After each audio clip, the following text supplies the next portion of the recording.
Let's get started. Welcome, everyone. It's really lovely to see everyone in our different places around the country, and um, even though probably Europe and North Africa. I have our representative today from Algiers, and Mark, and everyone. Welcome. I'm Hugh Byrne. I've been teaching meditation since 2000, and this year is my 20th year of teaching with the Insight Meditation Community of Washington, IMCW. And IMCW is the kind of the sponsor of this class and many other classes in our geographical area, but now obviously online, people joining from all over the world. And it's also offered by the Center for Mindful Living, which is part of IMCW. And as many of you know and were part of it, we had a physical space in Northwest DC in Tenley Town, but obviously with all the COVID and the paying rent for nothing, we had to let go of the space. So that CML is Center for Mindful Living is a virtual community now. But as many of you know and are part of it, it's a wonderfully vibrant community. Great sangha to be part of. So if you're new, if you're just joining us today for the first time or the second time, I really encourage you to both check out both IMCW and the range of offerings of IMCW, but also the Center for Mindful Living, living-mindfully.org. I think I got that right. And just see the range of the calendar for the different things coming up every week, every day of the week, really. So welcome to you all.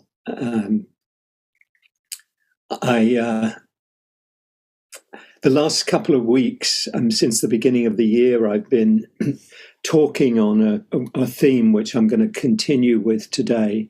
I called it the paths of wellness and awakening. Kind of two. You see, I'm going to talk about this, but two kind of separate paths, but a lot in common. And I'm going to be focusing today. I'll do a summary of the last couple of talks in January, a short summary of that, and then talk today about, and next time I teach, which will be in 2 weeks, on the path of awakening, which is something that I feel a great deal of enthusiasm about, talking about and discussing, because it's really the very, very heart of the Buddha's teachings. Everything kind of revolves around the potential, the capacity to wake up, to transform our lives through seeing clearly, through seeing life, not through the lens of our cravings, of our habits and our, conditioning, of the culture, whatever, but seeing things as they really are, and the role of mindfulness in that journey, and how mindfulness can give rise to insight, to seeing clearly, and how it's the seeing clearly that frees us from suffering. So that's going to be the kind of, in a kind of nutshell, a little bit what we'll be talking about the next two sessions. But just a bit about the logistics. We begin with a meditation. And by the way, if you're new, please say hello in the chat. We'd love to get to know new folks, and welcome everyone. See this in the chat. Diane says it's on Netflix now. Yeah. Hi, Stephanie. Welcome. And I'll say a few words about, as I say, about the logistics. We begin with a meditation, normally around 20 minutes or so, a guided meditation, just helping us to arrive and settle, and just bring awareness to whatever's present in the body and heart and the mind. And then we have a talk, typically around 30 minutes. It's not normally a 45-minute or an hour-long talk. I try and keep mine to 30 minutes, sometimes a little bit more, but not too long more than that. And then Emily graciously leads us in some guided mindful movement, which is lovely, being able to get into our bodies.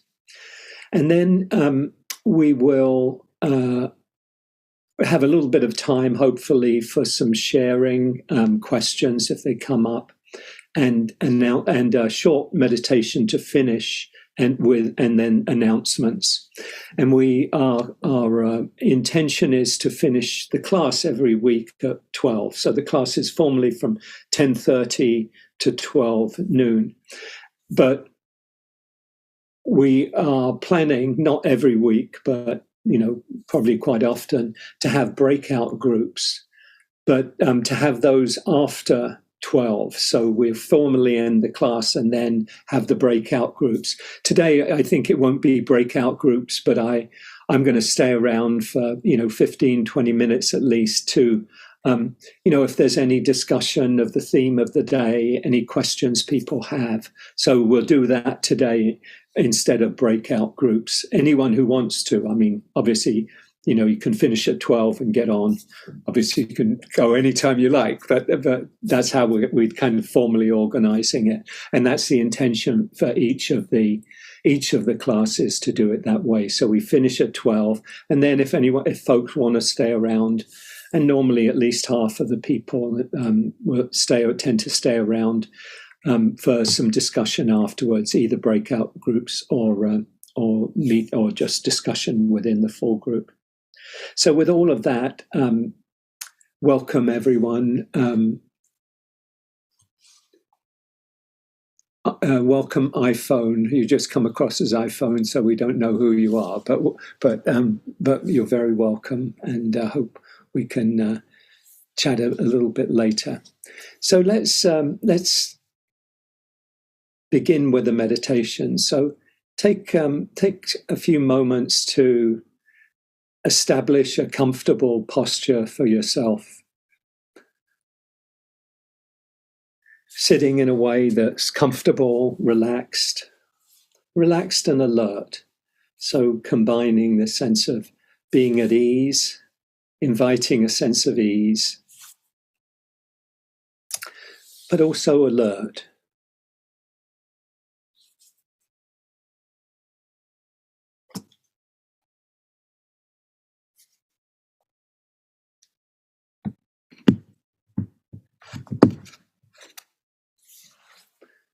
If you're comfortable, you might let your eyes close and let your attention drop down out of the thinking mode, down into the body, feeling your body on the cushion or on the chair, sofa, whatever you're sitting on.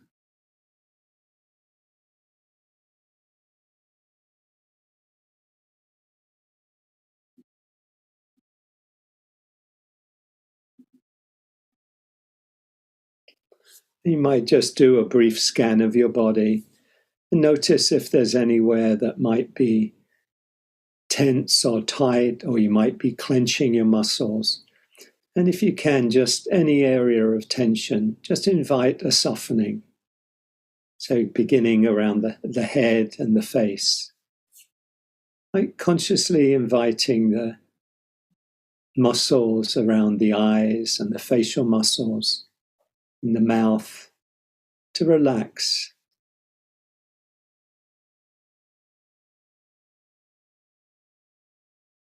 Coming down to the shoulders, the back of the neck. Just inviting the shoulders to relax. Imagine you're putting down a weight that you've been carrying, a backpack or something. Just letting the shoulders relax. And coming down into the torso, the chest and the belly, where we tend to hold a lot of our tension. We tighten up if we're under pressure or under stress, worried. So maybe inviting the belly to relax, letting the breath come into a relaxed, open belly.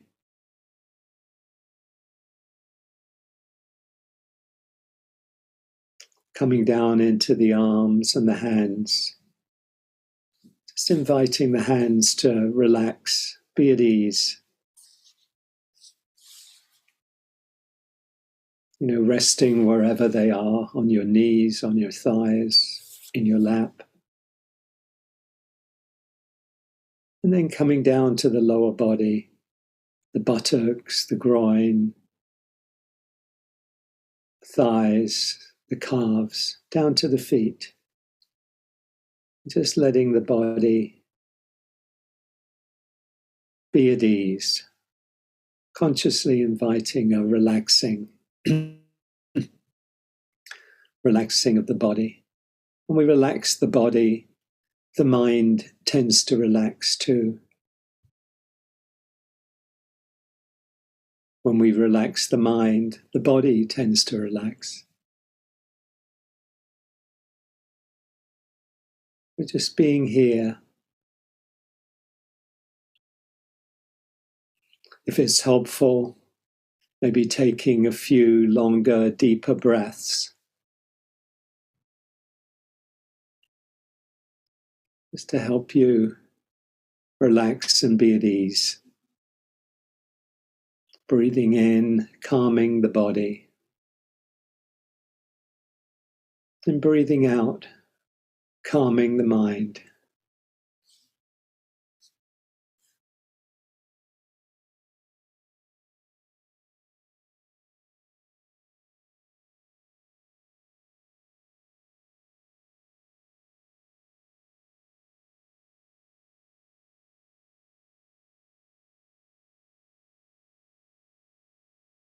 And just letting yourself settle into being here and opening to whatever you're experiencing right now. Just notice what's predominant in your awareness.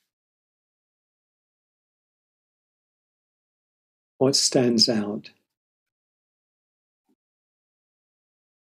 Maybe it's a bodily feeling, some tightness or tension in an area, maybe the belly or the shoulders or face.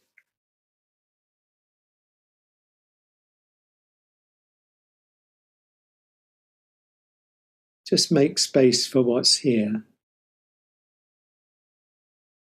And as we meet our experience with acceptance and with kindness, a softening often happens, just a natural relaxing.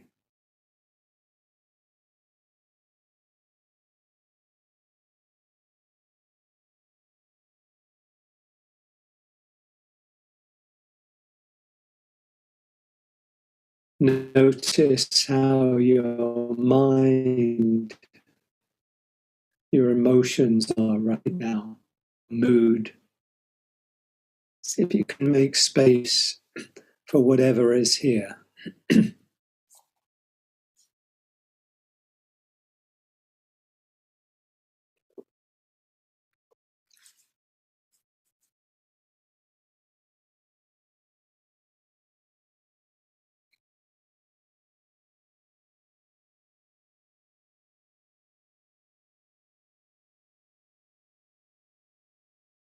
This moment is like this.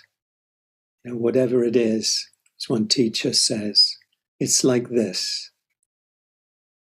It's like this. Sadness, it's like this. Tightness, it's like this. So allowing whatever is here to be here, to come, to be, and to go in its own time.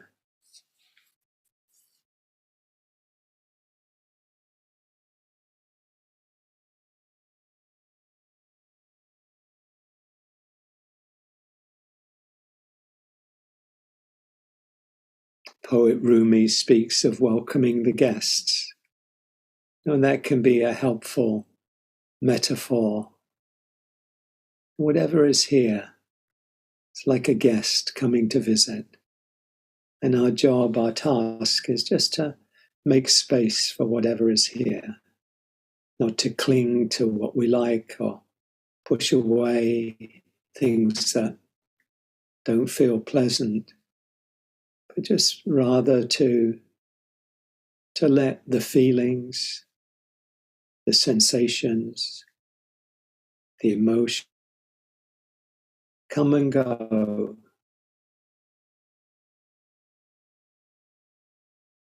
You might think of them as like clouds passing through the sky.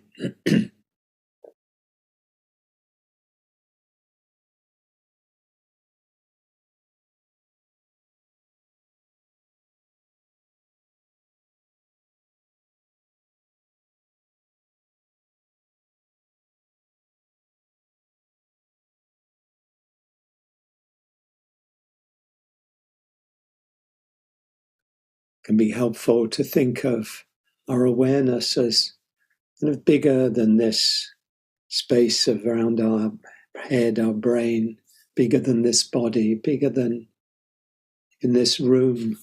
Just to kind of envision it as large as the sky. You know, that many visitors come, and they can come and go, and they can pass like clouds or birds flying through the sky, passing through the sky.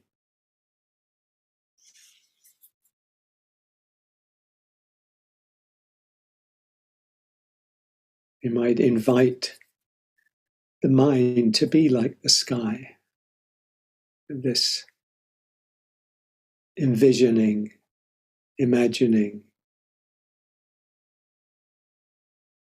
So there's space for everything.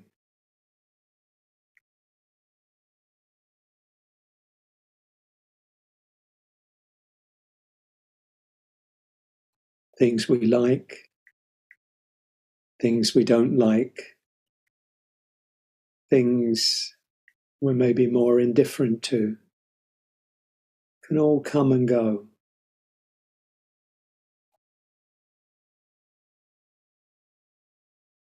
Within this open space of awareness.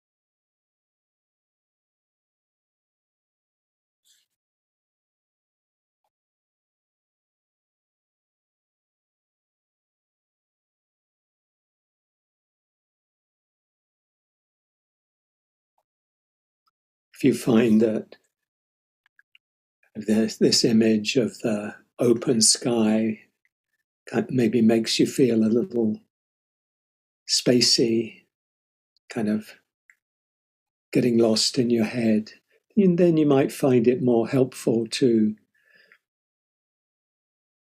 let the attention focus more closely on your breathing, just having the breath as a focal point for your awareness, focus, object for your awareness. Breathing in, breathing out. Breathing in, breathing out.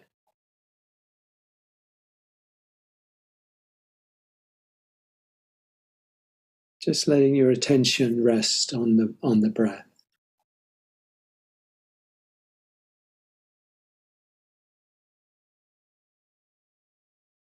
And if the mind goes off into thought, just gently coming back again to the breath.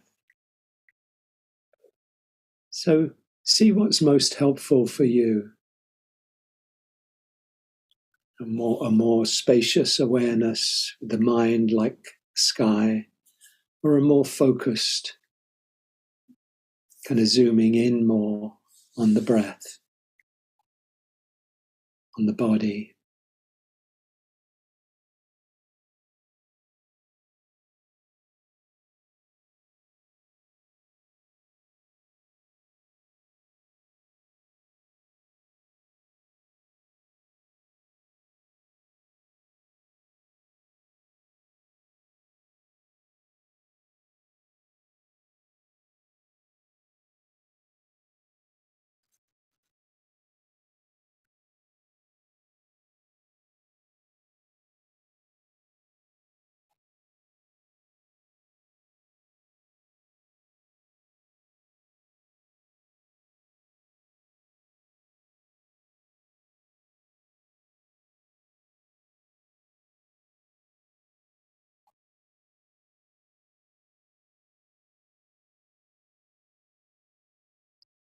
So being here, knowing that you're here,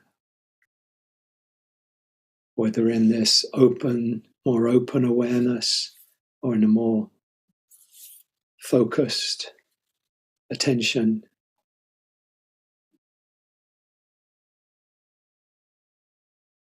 Just know that you're here. Breathing in, know that you're breathing in. Breathing out, know that you're breathing out.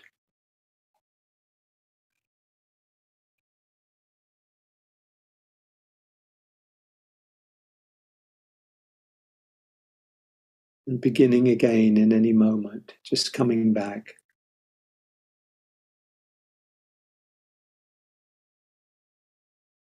So if you're just resting in this more spacious awareness and you find you get caught up in your mind with some memory, or a strong emotion comes up and you get somewhat tangled in that. At a certain point, you may notice, oh, I'm really caught up in this. I'm really tense or tight. And then you can just return again to that open awareness.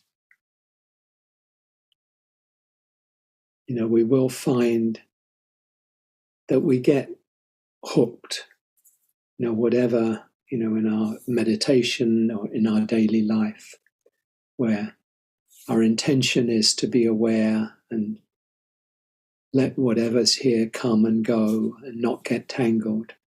We do get tangled. We do get hooked. Somebody says something to us with a certain tone of voice, and before we know it, we're caught up in anger or passive aggression, whatever. So much of this practice is just coming to see that, getting more attuned to the ways we get caught, and learning perhaps to catch ourselves more quickly, sooner. Oh yeah, notice. Can I just come back again? Can I bring kindness to myself? Particularly if it's a difficult emotion or mind state.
Just being here, being here now.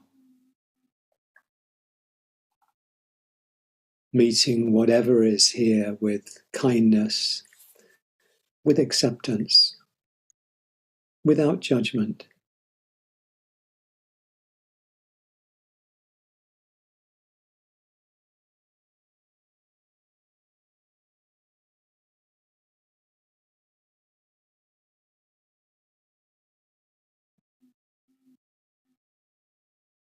And if judgment does come up, see if you can meet the judgment with kindness and with acceptance.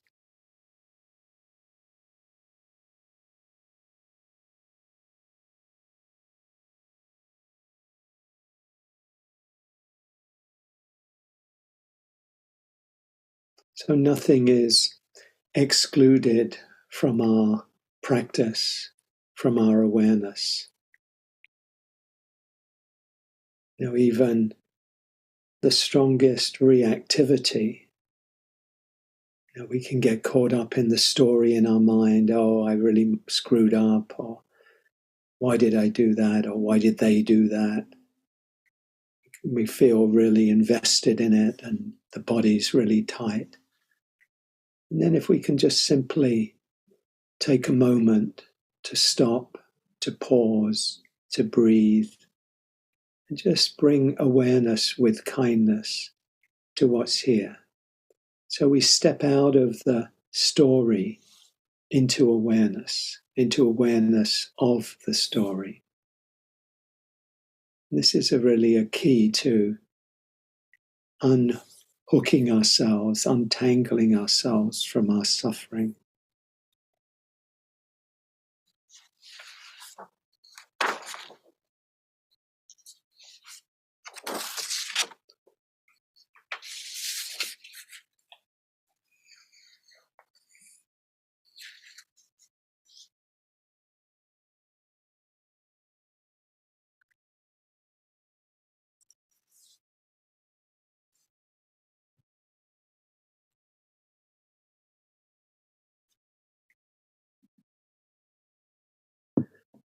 Finish with a finish with a poem.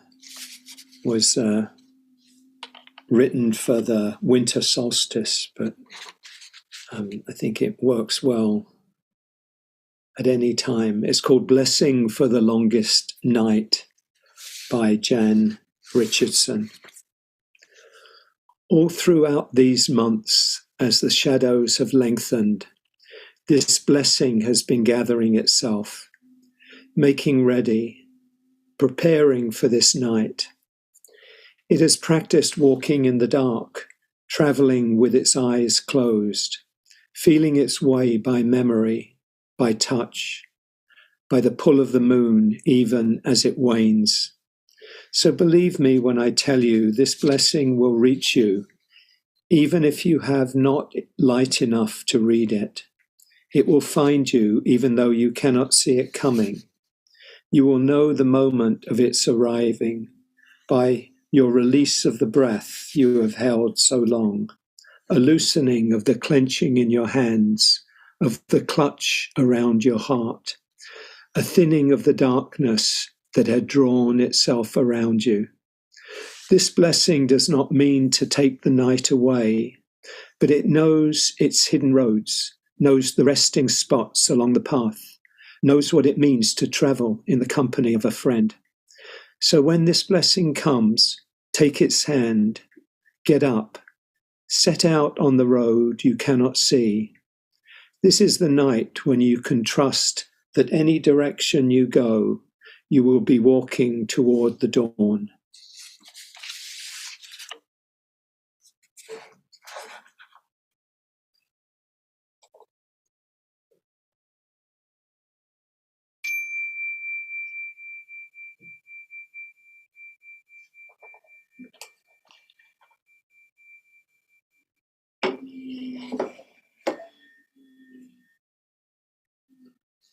So take your time coming back.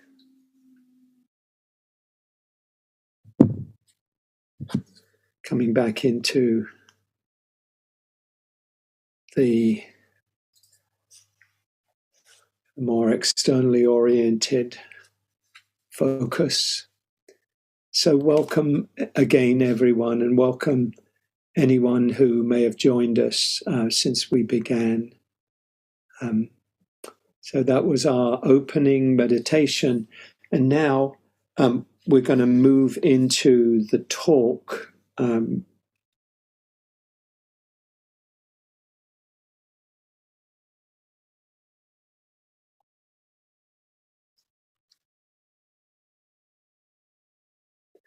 And the theme of the talk, as I mentioned, is, or the theme of these number of talks, 4 or 5 talks, is on the paths of wellness and awakening. And as I mentioned, I'm going to be focusing today and next time in 2 weeks on the path of awakening, the Buddhist path of awakening. But I want to begin with a relatively brief summary of what I spoke about in the last two talks. I talked about these 2 goals or paths. You could use either term, really. If you look at the end result, we would call it a goal. And just as a parenthesis, everything about goals isn't a bad thing. Some people get the sense of, you shouldn't have any goals, you shouldn't be cling to goals, but it's okay to know where we're going. You can, if it's more helpful to talk about it in terms of intentions, then obviously you can do that. But it's good to know where we're going or where we desire to go. It's not good to be kind of, are we there yet? That kind of, that leaning into the future. So, holding lightly. But so we talked about the path. Path would be the kind of the set of practices that we undertake to get to where we're going, on the path that we're on. So I made the distinction between a kind of broadly a path of wellness or well-being, which is kind of more focused on or focused on alleviating stress, reducing stress and worry, developing greater well-being, having fewer neuroses. I mentioned Freud's, I can't remember exactly his words, but, replacing misery with everyday suffering, more or less. That kind of, I think it was a fairly low bar if we could just get to everyday suffering. But that on one hand, and the Buddha's goal of awakening, which clearly is something, much more far-reaching, the complete freedom from suffering. So I, in the last couple of sessions, we explored the relationship between the path of wellness or well-being on one hand and the path of awakening on the other, seeing them as quite distinct, that if we were to think of them as a kind of a journey, a train journey, wellness would be here, it would be a stop, perhaps a stop on the way to somewhere much further down the line, which would be freedom from suffering, or the awakening railway station. So they're quite distinct. They have quite different goals, but also very complementary in that they're both really about well-being, improving the quality of our lives. They also, I think, employ very similar practices. We would use the practices of mindfulness and meditation, obviously, on the path of awakening. But I think there's more and more acceptance in general in society, I might say across the society as a whole, but among many, many people, that if we are to achieve the goals of everyday well-being, living a fairly happy and fulfilled and contented life, we are going to need not just to go to the gym and exercise and get good sleep and eat well, that all of those things will be important, but also to take care of our emotional well-being, to really examine our lives, that kind of looking inward, to use approaches, you could say, the word I've got to become more acquainted with recently is psychotechnologies, technologies of the mind, as it were, to improve the quality of our lives. And meditation, I mean, writing and numeracy are psychotechnologies. They help us to be able to, live more fully and improve the quality of our lives, and particularly of our minds. And mindfulness and meditation can be called psychotechnologies themselves. But so we use many of the same approaches to cultivate well-being as we do on the path of awakening. And they can be seen, these two separate paths, if you like, can be seen as on a continuum with awakening, as in my rail example, further down the line. I often come back to Ajahn Chah's well-known saying where he says, if you let go a little, you'll experience a little freedom. If you let go a lot, you'll experience a lot of freedom. Let go completely, you'll experience complete freedom. Your struggle with the world will be at an end. And clearly, the Buddha's path is really focused on that complete freedom. But not that everyone is necessarily going to awaken in this lifetime, but that's kind of where we're intending to go, and what I'll be talking about a lot today. So we could think of the path of wellness as being about letting go a little, maybe about letting go a lot at times, but not really so much concerned, or really at all concerned, I would say, with the complete letting go. That's the goal of the Buddha's path. Interestingly, the Buddha himself, didn't make a distinction in terms of in the most important ways between his teachings for lay people who have all the busyness of their lives and monastics who dedicated their lives to waking up, to putting aside all of the encumbrances, if you like, of work and family and business and all of that, and just focusing on waking up. He says, I love this expression. He says, all of my teachings have one taste. He says, just as the ocean, the whole ocean has one taste, the taste of salt, he says, so all my teachings have the taste of freedom, So even if he was teaching to somebody who, was not a monastic and not concerned with waking up, but just wanted some more freedom in their lives, the Buddha's teaching would be a teaching of freedom. How do we find freedom? How do we let go?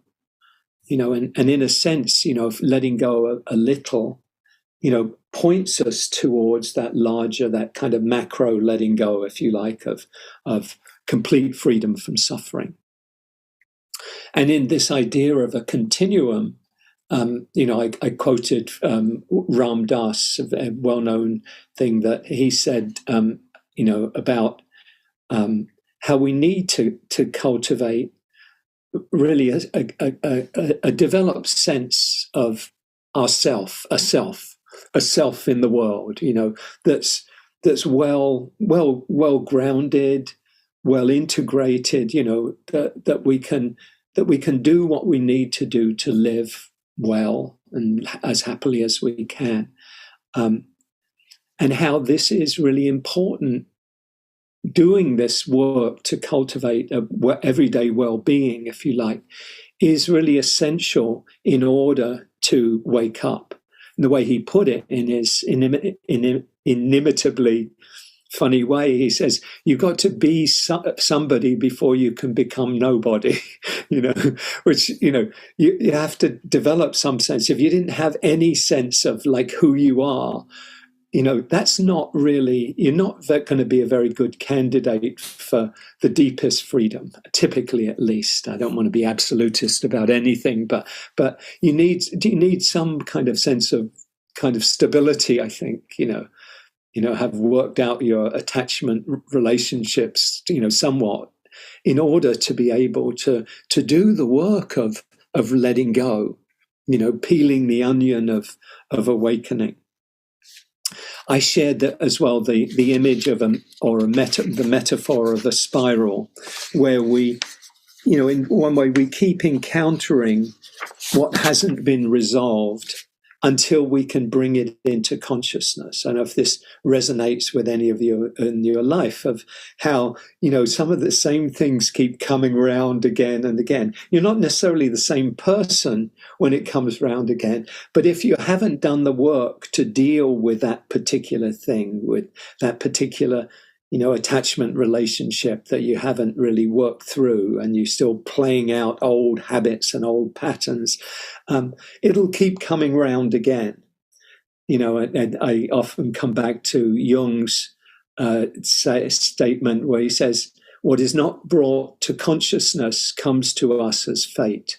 What is not brought into consciousness comes to us as fate, that we'll keep being a victim of those cycles, or appear to be a victim of the cycles, because we haven't untangled ourselves. We haven't looked closely enough at these, our own role in keeping things going, keeping unhealthy patterns going. So that, in Jung's terms, bringing it into consciousness, and then we say, oh, this is what I keep doing. I keep wanting this. I keep wanting this from people, and I'm expecting it from everybody, and it doesn't happen. Oh, maybe I can look at what my relationship is. How am I holding on to this? How am I looking at it? How am I seeing myself in this situation? And similarly, for the Buddha's teachings, we'll keep repeating the patterns that tie us to suffering until we bring them into awareness. And awareness, the image, I think, a helpful one of thinking about, a circle and with a line down the middle. And what if we're carrying out old patterns because they're under the line, they're unconscious. We need to bring them above the line. We need to bring them into awareness. So from the standpoint of the Buddha's teachings, we need to bring awareness to, where am I clinging? How am I clinging? Where am I holding on? And then we can untangle ourselves from the suffering. There's a well-known quote from Mingyur Rinpoche, the Tibetan teacher, who says, ultimately, your happiness depends on choosing between the discomfort of being aware of your mental afflictions and the discomfort of being ruled by them. Now, if that kind of get that either way, it's gonna feel uncomfortable. If you bring something that's painful into awareness, it's going to be uncomfortable. But if you keep hiding from it and pushing it away, you'll be ruled by that. So bringing it into awareness. It's like Ajahn Chah says, there's two kinds of suffering. There's a suffering that leads to more suffering, where you keep repeating the old patterns and you're not looking at things and the clinging continues. Maybe you change the object of your awareness, but the clinging is still there. And the second type of suffering is where you bring your pattern into awareness. That you bring your suffering into awareness, and then you can see, by bringing it into awareness, oh, this is how I'm contributing to my suffering. So that allows us to let go. So this idea of the spiral, I find it a helpful one, that we have to keep working on things that we haven't resolved, that we haven't seen clearly into. It's the basis really of karma. Karma is how our lives are really the product of product of conditions. Some of the things from our birth and our upbringing, but many of them from the choices we've made, from the actions we've taken, what we've done, perhaps many, many times, creates those patterns that keep us tied to suffering. I spoke about therapy, psychotherapy, as well as secular mindfulness as examples of that path of wellness or well-being. And I spoke about the last session, a a framework of wellness with 8 dimensions. I spoke about emotional wellness, physical, social, environmental, financial, occupational, spiritual, and intellectual wellness. All of these, and I'll put those in the chat in a bit, or maybe somebody else, if they have them off the top of their head, can do that. But how it can be really, really important to develop different dimensions of our well-being, and this is very much in the first path, the path of what I'm calling the path of wellness. That we need to develop all of these areas, because if we're not, if we've developed, if we're well-rounded in certain areas, we're taking care of our physical health, for example, but we're not paying any attention to our financial well-being, then we could find ourselves, in a very difficult situation. Like Leonard Cohen, when his manager robbed him of everything he'd earned, he owned, because he trusted her, and then he had to kind of start from the beginning again. But that's another story. But how we really need to take care of these different areas of our lives, and how supportive it can be for us, and how important it is to integrate and balance these different areas, making sure we take care of, give attention to our spiritual life, to our intellectual interests. What is inspiring us? What is exciting us? What are we getting really, really inspired by in our lives? And keeping all of that alive and active. So that's kind of a little bit longer than I intended as a kind of a summary. And what I want to do is to continue today and next time exploring, really giving attention to the Buddha's path of awakening. And I begin by saying awakening really is at the heart of the Buddha's own journey. It was what he looked for in his own life, in his search, when he left the palace and cut off his hair and became a wandering mendicant for 6 years. All of his effort was to see if there was, a potential for waking up, for finding an end to suffering in his life.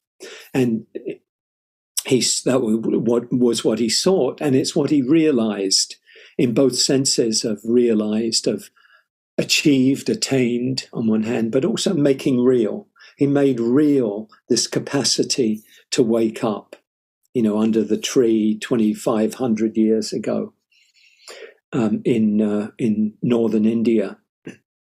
And awakening is really at the very, very heart of the Buddha's teachings. Is the capacity, the potential for waking up. And his goal for the 45 years in which he taught, between his awakening at the age of 35 and his death at the age of 80, he taught the Dharma, and his intention was to share the fruit of his awakening. And inherent in that is that this wasn't something that was special to him, or that was, only could happen to some people. And it really to share his understanding that we all have the potential to wake up, that all of us, it's, if you like, part of our human birthright to wake up, to live free of suffering, and to attain the deepest freedom that's possible in this human life. And he taught that awakening is the most important thing we can do in this one wild and precious life, to use Mary Oliver's term. The most important thing we can do, because it benefits us, ourselves completely. It transforms our life, as I'll be talking about. But it doesn't just benefit oneself, but also can benefit beings near and far. I think of how the Buddha's teachings are still resonating and transforming lives today.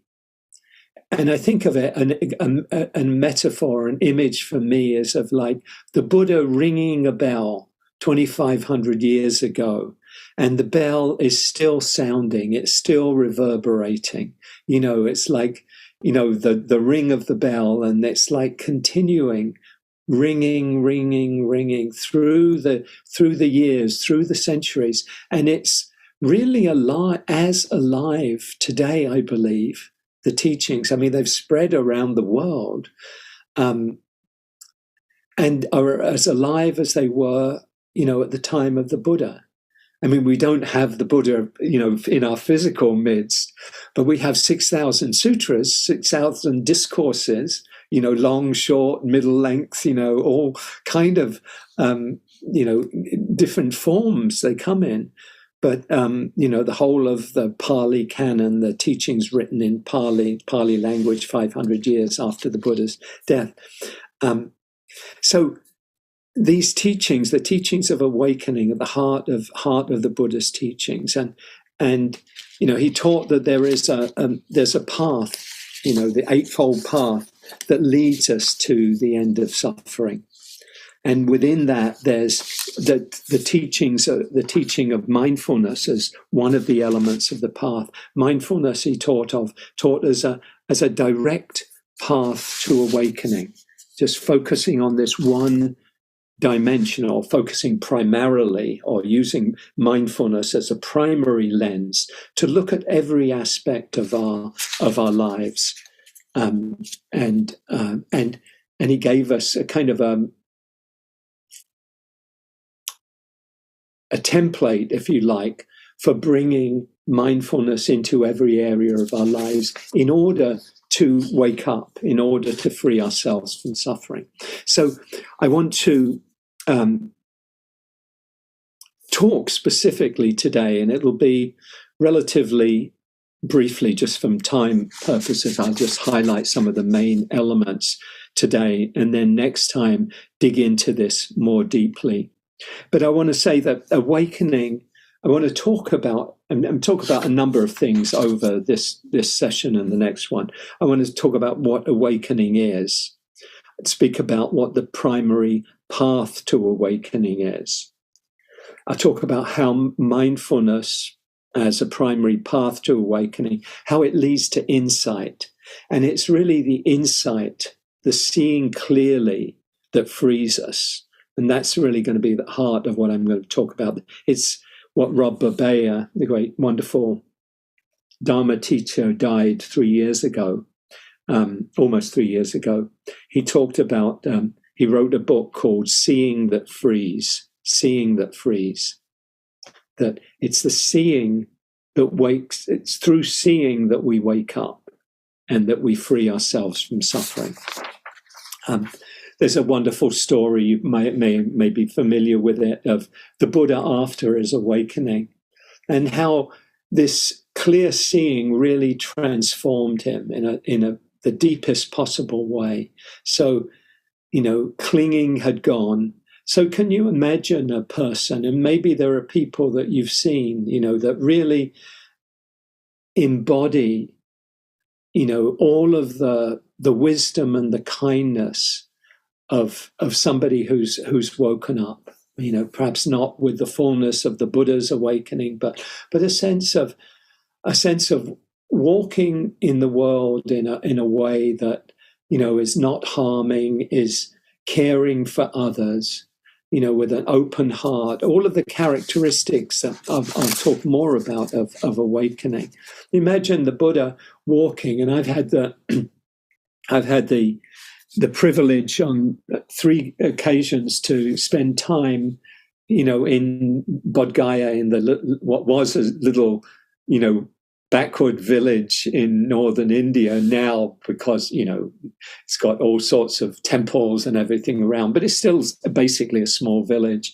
But even today, 2,500 years later, there's a sense of something, like the image of the bell still ringing, the feel of the Buddha having walked here. I don't want to be too kind of woo-woo about it, but it's a sense I felt that, being there. But when the Buddha walked on these roads, and before he walked from Bodh Gaya to Varanasi, which is a couple of 100 kilometers, as I recall, I never walked it. But he was, people would come up to him, and there's a story of, people seeing his, this whatever word you would use, kind of holiness, this kind of presence, really, and saying to him, "Are you a god?" And he's saying, "No." He said, "Well, are you the reincarnation of a god?" He said, "No." They say, "Are you a wizard? Are you a magician?" "No." "Are you a man?" He said, "No." And then they say, get confused. "Then what are you?" And the Buddha says, "I am awake. I am awake." And from the time that the Buddha's awakening, I mean, from the time he starts teaching, he's known. The Buddha wasn't his name, his father and mother saying, what should we call him? Oh, let's call him Buddha. No, his name was Siddhartha. But after his awakening, because of his transformation, he's called the Awakened One, and Buddha means the Awakened One. It's the same cognate with our word for a bud, a flower budding. It's the same Indo-European origin of that word, Buddha and bud, budding, flowers budding. So he's the awakened one, and what had happened to the Buddha with his awakening is that his life was fundamentally transformed. All of the afflictions known as kilesas in the Pali language, Kilesa, kilesas, were uprooted. All of the greed, all of the hatred, all of the clinging, all of the ignorance, the delusion. He spoke of it, in poetically. He says, "Through the round of many births, I roamed without reward, without rest, seeking the house builder." That's the image he uses. What helps construct this illusion of self? I wanted to find the house builder. He says, "Painful is birth again and again." And he says, "House builder, you've been seen. You will not build a house again. All your rafters are broken. The ridgepole destroyed. Gone to the unformed. The mind has come to the end of craving." So sometimes the Buddha talked about how these fetters, what tied him to suffering and what ties any of us to suffering. He said, those have gone completely, so that there's no possibility of them arising again. And he gave them a metaphor. He said, imagine you wanted to cut a tree down. Maybe another tree could grow from the remains of that tree. But if you dug out the tree with all of its roots, and then you burned the tree, the remains of the tree, till it was all ashes, and then you scattered the ashes to the four winds, he asked his followers, he said, could that tree reconstitute itself? And they said, no, it couldn't. Well, the same way, all of the clinging had gone completely from his life and couldn't arise again. And the Buddha taught that awakening is available to all of us, not just special people. And it wasn't a function of our status or our caste or our class or our race or our gender or our age or whether we're monastics or householders. All of us, he taught, have the capacity to wake up. All of, whoever we are, even however harmful our actions may have been. And I think this is really important, that even if we've done things that were really harmful, that we really feel ashamed about, we still have the capacity to wake up. There's a famous story in the suttas of Angulimala. Angulimala means necklace of fingers. He was a murderer and he killed 99 people and he wanted to get 100 fingers of people he'd killed. Gruesome story,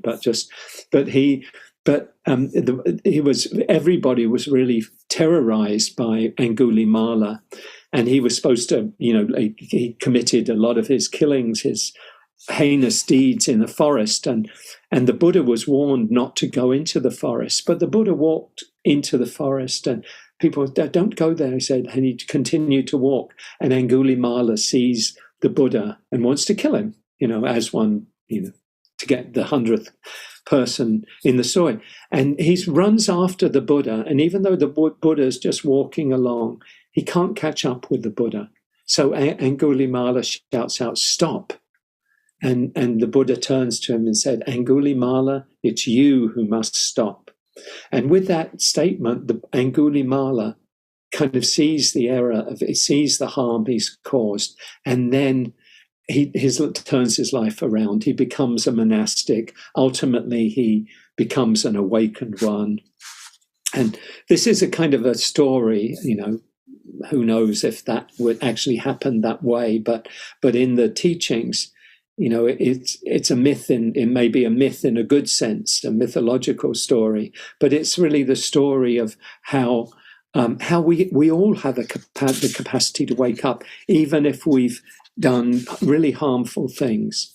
And it's really not a question of it is a question of our actions, but we all have a capacity to wake up.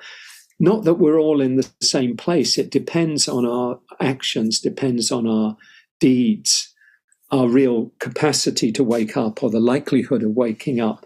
But it's really a function of whether we've trained our minds. The most important thing we could do, the Buddha says, is to train the mind. Nothing can do you more harm than an untrained mind, he says. And nothing can do you more good than a trained mind. Not even your loved ones, not even your parents can do you more good than a trained mind. So with awakening, and I'm going to finish in a couple of minutes, but just to tie up for today, when we awaken, we come to see the wonder of life, the beauty of all beings. Awakening opens our heart to compassion for all beings. We see that everybody is subject to the same tendencies to get caught up in suffering. How easy it is for us to be in the position of somebody who's really doing very, very harmful things. When we see that clearly, what naturally arises is compassion. We see that we're all really in the same boat. We're all subject to, getting caught up in ignorance and clinging and suffering. And how we all have the capacity, if we see this, if we come to see it, if our heart's open and if we gain insight, we can see we all have the capacity to do great harm in our lives if we take the wrong turn, if we make the wrong choices, the harmful choices. But we also, what's so hopeful and inspiring about the teachings are that we all have the capacity to wake up. We just have to incline our minds in the direction of making wholesome choices, making skillful choices, doing things that are kind to ourselves and others rather than harmful. And there's a wonderful story that I'll finish with, which is of you may have heard this, Thomas Merton, who's a Trappist monk. It's one of the, as you may know, the strictest of the Christian Catholic orders. He was also a Zen practitioner and a great lover of Eastern Buddha and Buddhist teachings, and kind of held both of those at the same time. And he spoke about his experience at the corner of 4th and Walnut Streets in Louisville, Kentucky, which is close to the Gethsemane Monastery there. And he said, "Then it was as if I suddenly saw the secret beauty of their hearts, of the people in the street, the depths of their hearts where neither sin nor desire nor self-knowledge can reach, the core of their reality, the person that each one is in God's eyes." So, obviously you see the language of God, but if only they could see themselves as they really are. If only we could see each other that way all the time, there would be no more war, no more hatred, no more cruelty, no more greed. He said, "I suppose the big problem would be that we would fall down and worship each other. So that, I see that very much as an experience of a deep waking up to our interconnectedness, to compassion for all beings, really seeing how everyone, even those we might think of as who are living unskillful or harmful lives, that each of us has this capacity for awakening. Each one of us has, you might call, Buddha nature. In other traditions, you might, the Quakers say, that of God. We all have that of God within us. That we all have this capacity to wake up. Can we see that goodness, that beauty in each other and in all beings? And so I'm going to talk next time, talk about what awakening is and the path to awakening and the role of insight in waking up. But I'll stop here for now. I hope this has hope this has been helpful, maybe raising some questions. We'll talk more, after 12, maybe have some discussion around this. But I want to now invite Emily to lead us in some guided movement. Thank you, Emily, and see you on the other side.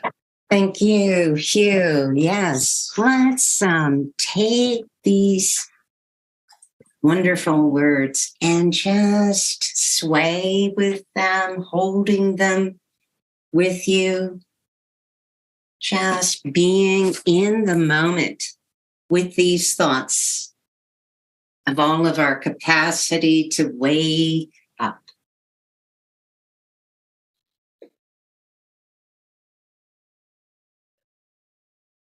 And then open up wide, expanding, and lifting your arms up.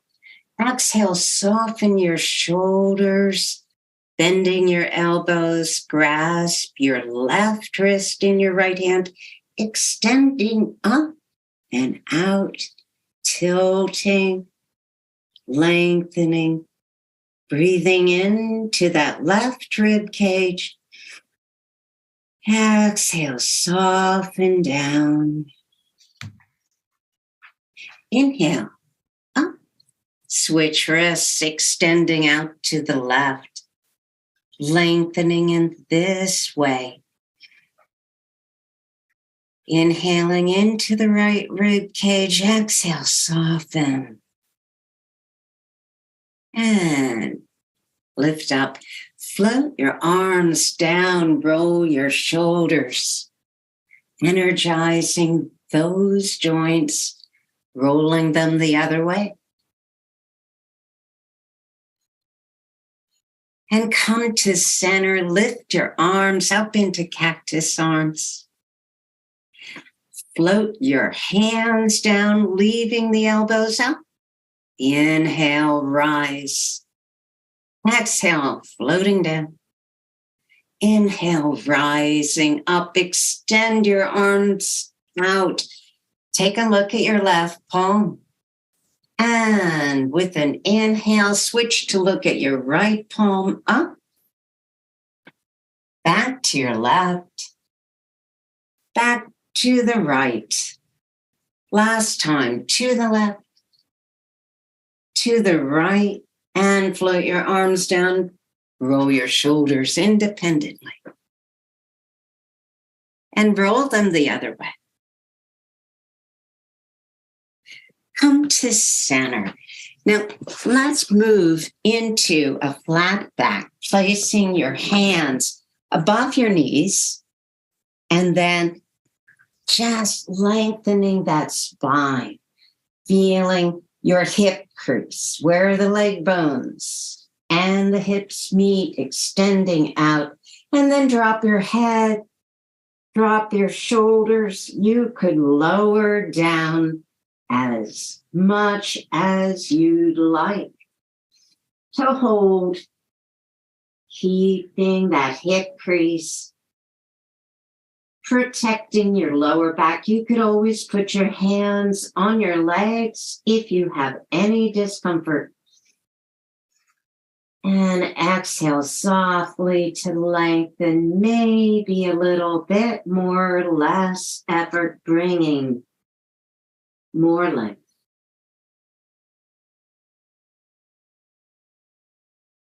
And then place your hands above your knees. Soften your knees, tuck your tailbone under, and rise up, stacking the vertebrae, lifting your shoulders around your ears, and exhale. Just being here in this moment, and tap the top of your head. Just feeling that energy, bringing it down your head to your jaw, along the jaw, down, and then to your chest, creating warmth. And then allow your right hand to travel along the left, tapping underneath, back over,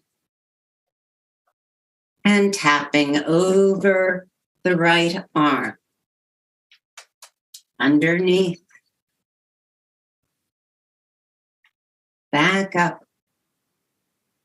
Last time to the chest, just feeling the energy here.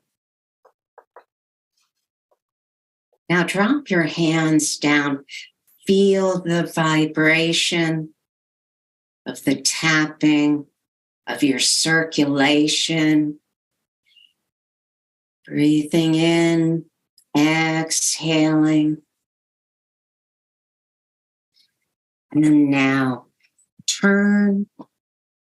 Just draw your arms up, bring your hands overhead, palms together, down to your heart, turning out to the group with kindness, down to the earth. And when you're ready, we'll exhale and move the arms up. So whoosh, good. Down to the heart, out to the group, down to the earth, whoosh, good. And now bring your hands to your heart. Thank you for your practice, everyone. Thank you, Emily. That was lovely as always. Thank you. What we'll do to finish up is we'll have a meditation, short meditation, and some announcements, and then all those will finish at 12 or very close to 12, and anyone who would like to stay will have time afterwards to just stay on, and if you have questions, if you have anything you'd like to share, we can do that then. So let's just take a moment again to let the attention come inward. Just notice what's present for you, now in the mind, maybe after the talk and the reflection there, and anything that's come up for you in the mind. And then in your body, after taking this nice time with Emily to move the body, to stretch the body, to bring awareness into the body in movement. So just noticing what's alive right now, making space for whatever is here.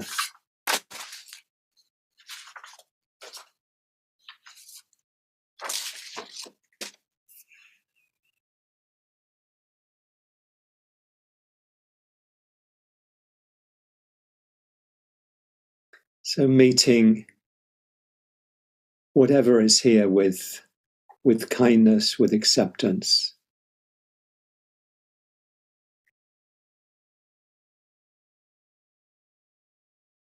Letting your breathing help you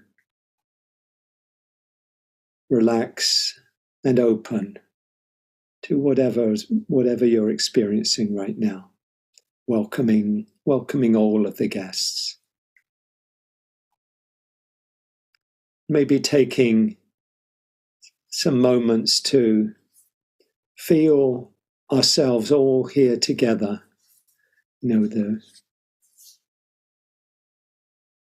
All of us practicing together, sharing this time, breathing together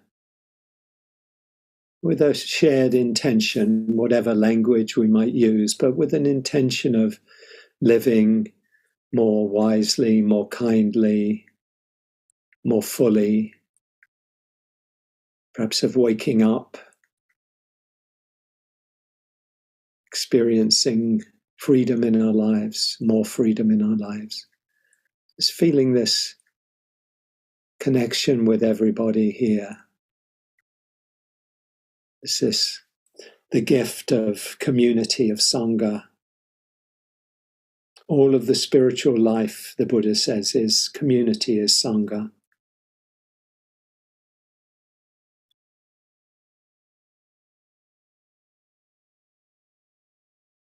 And as you breathe in, you might wish yourself well. May I be safe.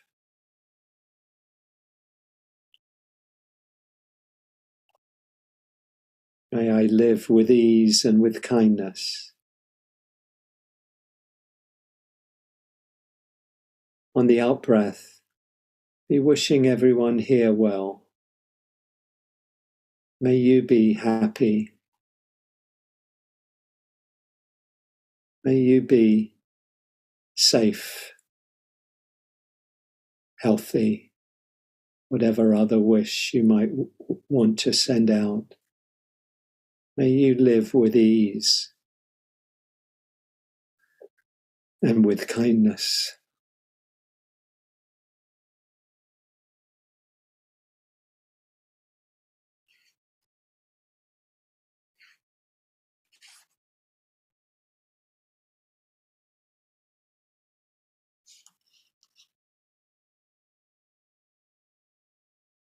This cycle of wishing yourself well, wishing everybody here well.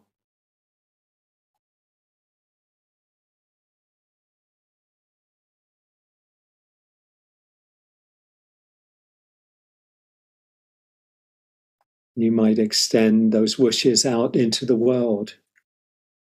People near and far, people suffering, people experiencing perhaps greater ease in their life. But all beings, whatever their conditions, whatever their status, whoever they are, wherever they are, all beings, just wishing everyone well.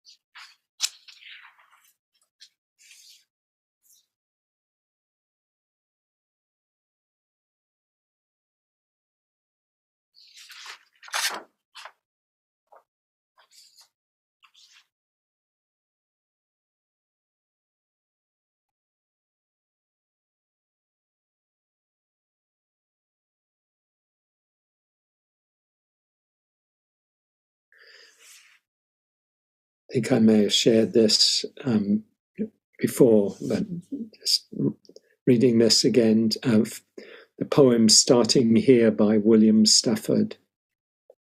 Starting here, what do you want to remember? How sunlight creeps along a shining floor. What scent of old wood hovers. What softened sound from outside fills the air. Will you ever bring a better gift for the world than the breathing respect that you carry wherever you go right now? Are you waiting for time to show you some better thoughts? When you turn around, starting here, lift this new glimpse that you have found. Carry into evening all that you want from this day. This interval that you spent reading or hearing this, keep it for life. What can anyone give you greater than now? Starting here, right in this room when you turn around.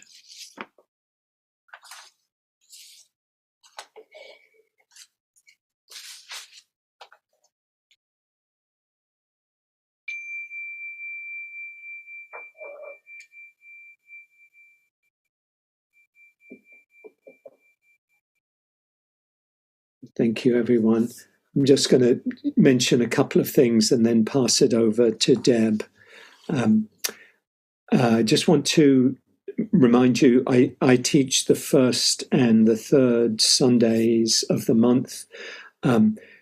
Typically, Regina Flanagan teaches the fourth Sunday. And on the second Sunday, we have a guest teacher or guest teachers. This coming Sunday, we're going to have a Sangha-led group, some of our beloved colleagues, including, I think, Bob and Bob Stout and I think Bettina, Shazzy might need to remind me who the team is this coming week. Does it? Karina or Danetta will be guiding the meditation with Bob Stout. Yeah. All right. Thanks, Shazzy. And so that'll be lovely. And I'll see you in 2 weeks. And I do want to mention that I have a class that I'm feel very inspired by. A lot of good energy around, which is on the 4 foundations of mindfulness, or the foundations of mindfulness, which has been called the most important teaching in the whole of the Pali Canon, in the whole of the written teachings of the Buddha. It's based on the sutta, the Satipatthana Sutta, and it's on all of the mindfulness practices really come out of this one teaching, this one sutta on the foundations of mindfulness. It begins on February 21st, Tuesday evenings, 7:15 to 9, and it goes to March 28th. So it's just 6 Tuesdays, and I hope you can join us for that.